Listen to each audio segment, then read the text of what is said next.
ശാസ്ത്രത്തിന് പോലും ഉത്തരം കണ്ടെത്താനാവാത്ത ചില രഹസ്യങ്ങളുണ്ട് പുരിയിലെ ജഗന്നാഥ ക്ഷേത്രത്തിൽ.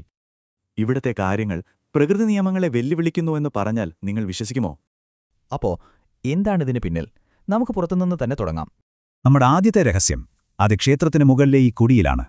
വിശ്വസിക്കാൻ പ്രയാസമാണ്, പക്ഷേ ഈ കൊടി എപ്പോഴും കാറ്റിന്റെ എതിർദിശയിലേക്കാണ് പറക്കുന്നത്. ഇനി നമുക്ക് ഈ ക്ഷേത്രത്തിന്റെ നിഴലൊന്ന് കണ്ടുപിടിക്കാൻ ശ്രമിച്ചാലോ?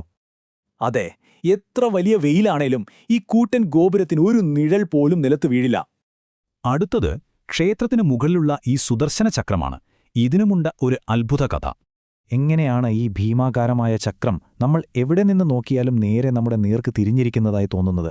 ശരിക്കും പുരി നഗരത്തിൽ എവിടെ നിന്ന് നോക്കിയാലും ഈ ചക്രം നിങ്ങൾക്ക് നേരെയായിരിക്കും. ഇനി ക്ഷേത്രകവാടം കടന്ന് ഉള്ളിലേക്ക് പോകാം. അവിടെയും തീരുന്നില്ല വിസ്മയങ്ങൾ.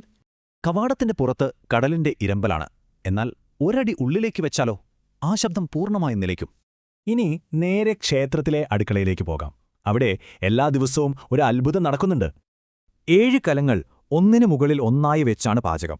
പക്ഷേ ഏറ്റവും മുകളിലുള്ള പാത്രത്തിലെ ഭക്ഷണമാണ് ആദ്യം വേവുന്നത്.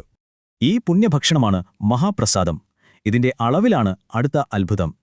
എത്ര പേര് വന്നാലും ഇവിടെ പാകം ചെയ്യുന്ന പ്രസാദം പാഴായിപ്പോവുകയോ തികയാതെ വരികയോ ചെയ്യാറില്ല.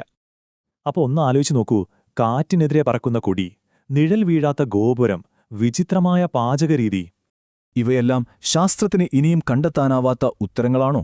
അതോ ദൈവിക ശക്തിയുടെ ഇടപെടലുകളോ?